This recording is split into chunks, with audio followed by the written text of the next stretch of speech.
U.S. as well, and around the world. And governments have basically let them do it. The governments, in my mind, and in my observations, have been that governments have greased the wheels very nicely for big corporations, and media is one area where they've certainly done that. And as a result, these big corporations are slashing the number of working journalists, reporters, whatever you want to call them, news media, in this country. I know some of you, but I'll just here's where I get a bit of a blow to my. How many of you knew who I was, or who I am, and what I did up until just recently? Okay. I don't. All right. So that's good. How many of you heard what happened to me and 5 of my colleagues last month? A little bit. A little bit. Okay. How many read about it in the Gleaner? Irving paper. Irving paper. Sorry, Charles. I don't read the Okay. How many of you heard it on the CBC? Yeah. Okay. How many heard of it on News 88.9? Okay. How many saw it on CTV or heard it on one of our radio stations, or my former company radio stations? Nobody. You didn't hear it, you didn't see it on CTV, you didn't hear it on the privates because they're owned by Bell Media, and that's the company that fired me. So I guess what I'm suggesting is that well, that's not the most earth-shattering story in the world. Big deal, okay? 6 people get laid off by a media company. However, it was clearly a story. I mean, if the Irving papers thought it was a story, the CBC thought it was a story, News 88.9 thought it was a story, which is the Rogers group of news stocks. So the judgment by a good number of working journalists in this province felt that this was a story that should be covered.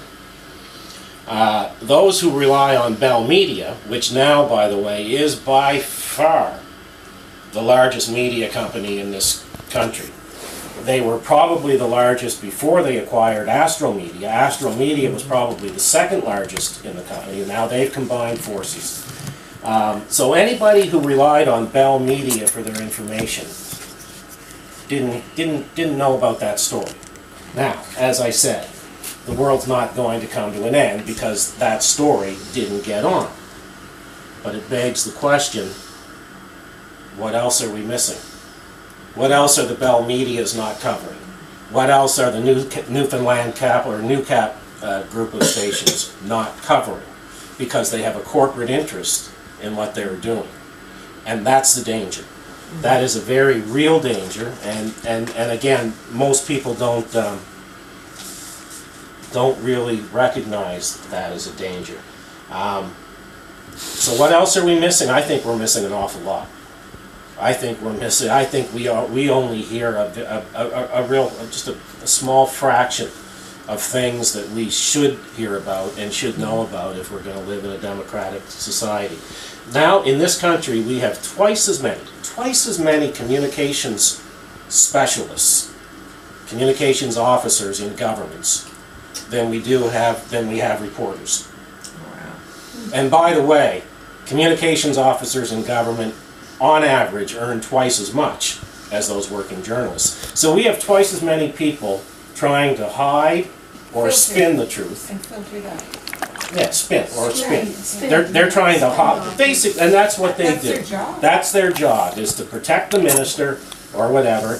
Their job is to hide or so you have twice as many people paid twice as much trying to hide and spin the truth than you have people trying to uncover it. And that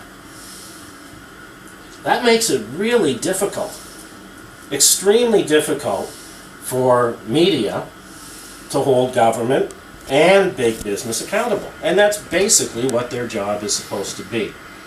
And that's exactly how they like it, by the way. Oh, yeah. Government, that's how they want it. They want us as dumbed down as possible. That's not a secret. I mean, you listen to any politician in opposition, and they'll talk about how the government is trying to hide and blah, blah, blah, and that, we need openness and we need transparency and we need accountability until they're elected. And then all that goes out the door. All of a sudden, it's not good to be open and transparent. And so, it's something that has happened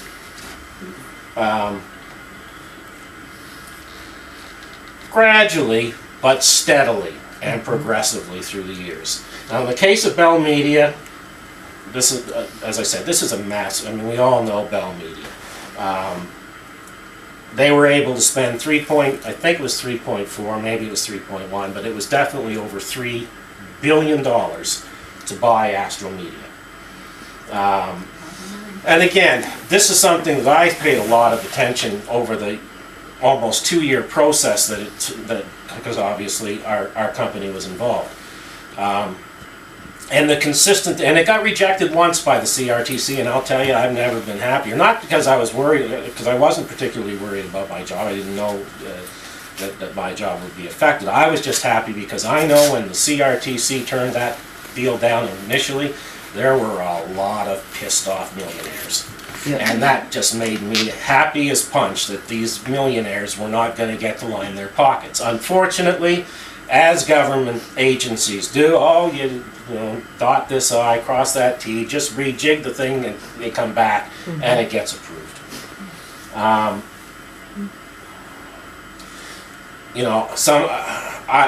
watch a fair bit of TV. I don't know whether just to give you the idea of how big a company Bell Media is now. I mean, flip through your channels. I mean, there's CTV, there's CTV2, there's TSN, there's TSN2, there's Discovery. I mean, almost every network you turn on now, they'll have that little thing and they'll go, a Bell Media company. I mean, they've got so much it's not even funny. It has now has radio stations in almost every market in the country. Now, when it was trying to persuade the CRTC that this was a good deal for Canadians, this is a good deal for Canadians, they said, now, there would be, and look, even the most unreasonable person would acknowledge that, okay, you're buying a big company, there's going to be some duplication, there's going to be some redundancies, you're going to have front office people that are doing the same thing, blah, blah, blah. So they said the only job loss, there would be some job loss, but it would be redundancies. Well, you can't get Bell Media now to comment on anything as to how many people have lost their jobs. There's a friend of mine from Fredericton, his name is Ted Bird, who has worked for years in Montreal. He was working for TSN Radio. He got his walking papers last week. Just by what I've heard anecdotally, they've fired roughly 500 people across the country. And these aren't head office people. These aren't people with redundancies. These are people in local newsrooms across the country. And I can tell you that there's no redundancies in local newsrooms across the country. So one has to, but yet I've had nobody, I haven't heard a politician, I haven't heard a media outlet, challenge Bell Media as to how this deal is good for Canadians. How can you gut your local newsrooms across the country and say that that is good? If you can, fine. I'm a person who is wrong a lot of the time,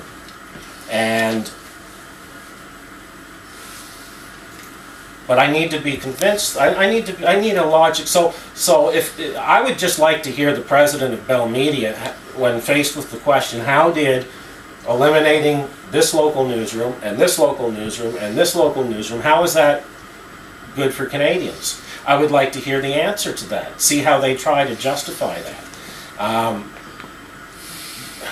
They can't, but nobody's challenged them on it. I've been wrong. Like I say, I'm wrong a lot of the times. There's been times I've picked up my phone bill and I've got, this is not right, and I've picked up the phone and I've said, what's going on? What's this charge all about? And they'll explain it to me, and I'll say, oh, okay, my bad, I've got it. But you don't get that from big business. You don't get that from government. You get just because. And the only person that gets away with just because with me is my mother. Why do I have to do that? Because I'm your mother. Okay. But other than my mother, just because is not, It's not good enough. you know, you got to justify it. So, you know, Bell Media never said during this whole process that once we buy, and they did this fast. I mean, they had us less than a month, and I was out the door. They never said once during this whole process that we're going to go across the country and we're going to eliminate local news in all these markets. And again, nobody's challenged them on it yet. And it's not just Bell Media. It's been happening, I'm not sure what year it was, but it's probably been at least 20 years. There once was a time when you got a broadcast license in this country. In order to get a license from the CRTC, you had to make a commitment to cover and carry local news and information. You had to have a commitment of so many hours per week, and that was a condition of your license. Well, you know, big business doesn't like regulations. So when big business, you know, and that was, and this, by the way, was in place when most radio stations were owned locally. You know, this is when Malcolm Neal owned CFNB and Jim Ross owned C-High. And so this cumbersome requirement, and you know, radio stations felt, you know, especially small markets, that, you know, if you had to produce 7.5 hours of news a week, you know, that was basically, you could run your jukebox, but you had to, you were required to do that. So when the onus was on the small players in this, that was it. Well, once the big corporations started snapping up radio stations and other media outlets, all of a sudden, oh, you know, they go knocking on government's door, and you know, this, you know, we really, that's an awful thing. Anyway, so the CRTC said, okay, you don't have to have local news anymore. So ever since that decision has been made, you know, I understand, I'm certainly not a socialist, although I probably have socialist tendencies. However, in some areas, but the older I get and the smarter I get, the more I realize that when it comes to big business, you can't trust them to do the right thing. You can't just assume they're going to do the right thing.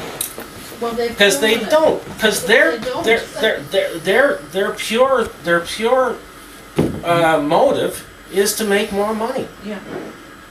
Profit. That's what they're after. And so, you know, they convince the government or the CRTC, oh, these are onerous. You know, we'll still run the news. We'll still, but they didn't have to, and so now they don't.